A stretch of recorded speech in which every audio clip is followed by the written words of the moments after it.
Mon roi va se faire harceler toute la partie. Va-t-il se relever ou va-t-il se faire démonter en toute impunité? C'est ce que nous allons voir dans cette partie. Je vais jouer contre Behemoth 43 Gamer, américain de 1475 Elo.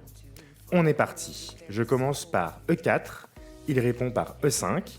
Je développe mon cavalier en F3, dans l'idée de jouer mon fou en B5 pour l'espagnol. Et là, tout de suite, il joue F5. Je ne connais pas cette ouverture. Je me dis qu'il laisse son pion en prise. Ça ressemble à un gambit de dame chez les blancs, mais du côté noir. Donc, dans le but de gagner un peu d'expérience et de tester un petit peu ce qui va se passer, je décide de manger son pion de mon cavalier en E5. Ici, il développe son cavalier en F6. Et je me dis, on va aller manger son deuxième pion en F5. Il chasse mon cavalier, je recule, il mange mon pion. Donc là déjà j'ai une avance en matériel de 1 pion. Je pense que son ouverture était expérimentale, car on peut déjà voir que la barre est blanche. Et là tout de suite je joue rapidement D3 en me disant que je vais bloquer son fou. Mais là tout de suite, directement après avoir joué ce coup, je me rends compte de la grosse erreur que je viens de faire. Pourquoi ? Parce que je bloque mon fou de case blanche, qui est censé être le bon fou chez les blancs, et je vais avoir beaucoup de mal à le sortir. Donc déjà, grosse erreur, j'ai l'impression d'avoir déjà perdu l'avantage que j'avais gagné dès le début de partie. Ici, il développe son fou, probablement dans l'idée de roquer. Et là, je me dis, bon, on va rattraper mon erreur, on va commencer à jouer G3 pour préparer un petit fianchetto et développer ce fou qui était bloqué derrière le pion en D3. Ici, il joue petit roc, on continue le plan, fianchetto.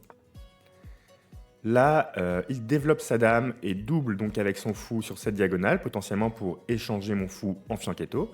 Je décide donc de roquer, dans l'idée que si il vient en H3, je le laisserai me manger pour venir remanger de mon roi.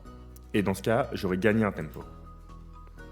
Donc je joue petit roc, il répond par cavalier en C6. Et là, il a déjà terminé son développement, alors que moi j'ai pris du retard. Donc j'ai toujours un pion d'avance, mais la partie n'est pas gagnée. Je décide donc de continuer à me développer en jouant C3. Il joue A6, alors là je ne comprends pas du tout ce coup qui me semble parfaitement inutile. Je développe ma tour sur la colonne ouverte, j'attaque potentiellement son fou pour plus tard. Il développe son cavalier, je vois pas vraiment de menace. Je développe mon fou sur la case qui me paraît être la meilleure, donc j'avais pas vraiment envie de le mettre en E3 pour bloquer ma tour. Et donc je décide de le mettre en F4. Il répond par H6 et je pense qu'il veut commencer à attaquer mon roi et profiter de son avance en développement.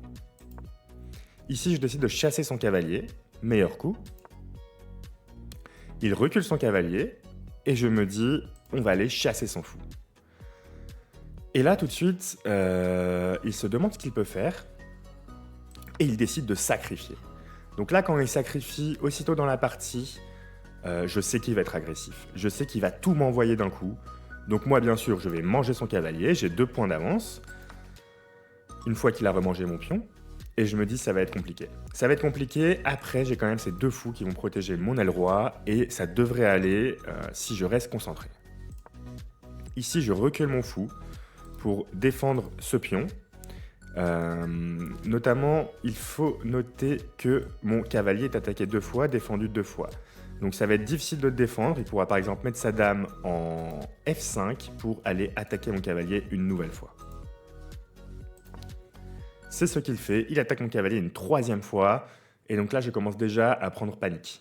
Donc certes, il a sacrifié une pièce, mais il va commencer à m'attaquer sur chacune de mes faiblesses une par une.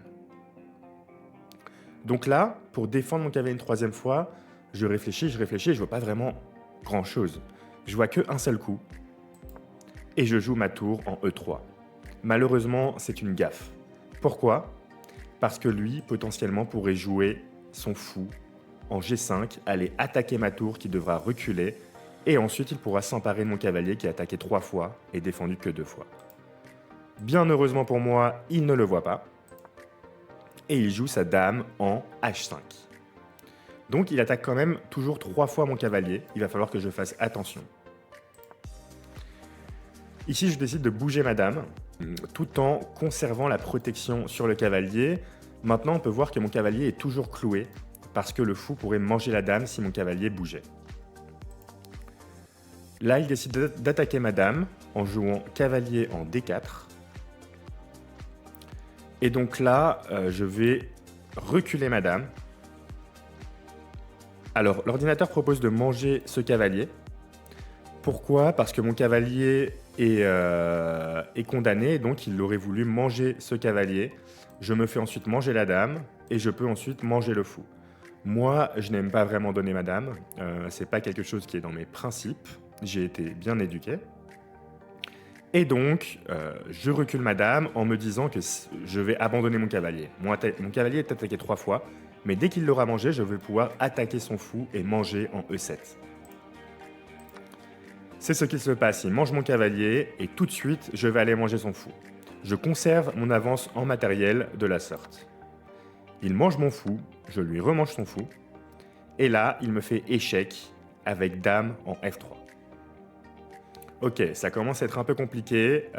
Il a sa tour et sa dame qui attaquent mon pion en F2. Pour l'instant, il est défendu 2 fois. Mais il a aussi son cavalier qui est très proche de mon roi et ça risque d'être très compliqué. Très bien. Ici, je recule mon roi en G1. Pourquoi ? Pourquoi est-ce que je ne le mettrai pas en F1 ? Parce que si je le mets en F1, grosse gaffe, échec et mat. Donc là, il faut faire attention. Je recule mon roi. Ici, il joue le meilleur coup en mettant sa dame en G4. Je pense qu'il prépare une petite fourchette royale pour aller gratter ma dame sournoisement. Et donc, je vais décaler ma dame et proposer l'échange au passage. Meilleur coup. Ici, il me fait échec. Et je dois bouger mon roi. Mais où est-ce que je vais mettre mon roi ? Si je le mets en F1, boum, échec, fourchette royale, et il va manger ma dame. Je ne peux donc pas le mettre en F1. Et je vais donc le mettre en G2. Très bon coup. Ici, il me fait échec. Je vais reculer car c'est mon meilleur coup. Il me refait échec.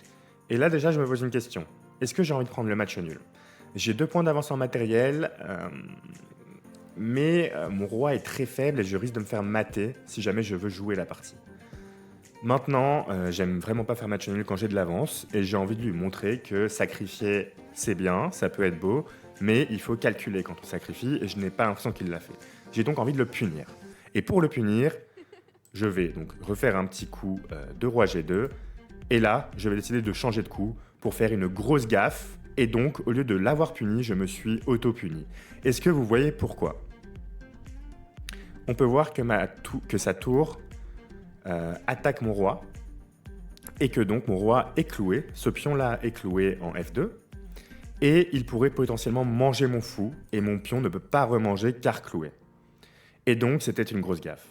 Maintenant, il ne l'a pas vu, donc génial, je reprends l'avantage, on peut le voir à la barre qui redevient toute blanche. Il me fait échec, je sors mon roi. Là, il me joue cavalier en F5 qui attaque ma tour. Je décide d'attaquer sa dame. Donc la meilleure des défenses, c'est la contre-attaque et non l'attaque. Il doit bouger sa dame. Non, il décide de manger mon fou sur échec. Je dois donc m'occuper de son cavalier, je le mange. Il récupère un pion. Très bien, j'ai toujours une avance en matériel de 1 point avec un roi très faible. Ça va être très compliqué. Ici, je décide de mettre mon roi un peu à l'abri, dans l'idée que si il joue sa tour en F2, je pourrais protéger de mon cavalier qui est défendu 2 fois par ma dame et par ma tour. C'est ce qu'il fait. Tour F2, cavalier E2, on protège. Ici, il me fait un petit échec. Je vais proposer l'échange de dames tout en protégeant mon roi.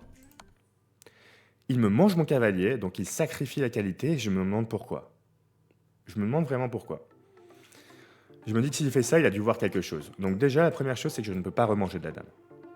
Seconde chose, je vais manger du roi. Donc c'est ce que je vais jouer. Et je me suis rendu compte avant de jouer que si je mangeais du roi, eh ben son idée, malédiction totale, c'est ce qu'on va voir dans la partie, c'est de jouer G2. Et là, il me fait échec et il attaque ma tour. Et là, je me dis, Rami, t'avais tenu toute la partie.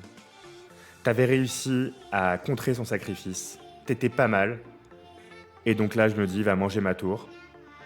Et il va avoir une avance en matériel de 2 pions, soit 2 points. Et je me dis, c'est complètement foutu.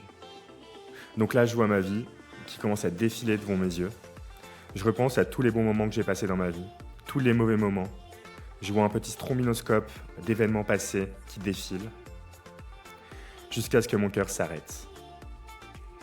Il s'arrête parce que je me dis que s'il mange ma tour, c'est complètement foutu. Et là, je regarde un petit peu, et je me dis, mais attends, il y a peut-être quelque chose à faire là. Il y a peut-être quelque chose à faire. Et boum, défibrillateur, mon cœur recommence à battre doucement, parce que je vois quelque chose qui pourrait renverser la partie. Vous l'avez vu ? S'il mange, donc si je protège de la dame, il va manger ma tour. Et ensuite, qu'est-ce que je peux faire ? On va voir, c'est ce qui va se passer. Donc, je protège de la dame, il mange ma tour, à vous de jouer. Qu'est-ce que vous faites ? C'est pas très compliqué. Et là, je me dis, il a complètement craqué. Il a trop pensé au matériel. Un peu ma manière de réfléchir, en temps normal. Et là, boum, dame en F7 et il abandonne. Pourquoi il abandonne ? Parce que s'il bouge son roi ici, c'est échec et mat. Donc mon roi et moi-même avons sué toute la partie, on s'est fait harceler et très honnêtement à notre elo, quand l'autre personne sacrifie et a beaucoup de pièces à l'aile roi, elle a de grandes chances de gagner. Elle a notamment de grandes chances que moi je fasse une grosse erreur, de regagner son matériel, d'enfermer mon roi et de venir gratter toutes mes pièces tranquillement. Ici, je ne sais pas si j'ai eu un petit coup de chance, si j'ai bien défendu, parce qu'on peut le voir, j'ai fait quand même quelques petites gaffes, mais c'est passé. Et donc, je suis de nouveau heureux, ma dépression est terminée. Voilà pour cette petite partie. J'espère que ça vous a plu et comme d'habitude, si c'est le cas, abonnez-vous, likez, partagez. Et je vous dis à très bientôt car je reviendrai encore plus fort. Je pense tourner une vidéo ce week-end qui sortira probablement lundi, qui sera un concept inédit, complètement nouveau et qui risque de vous plaire. Voilà, à très bientôt tout le monde. Ciao!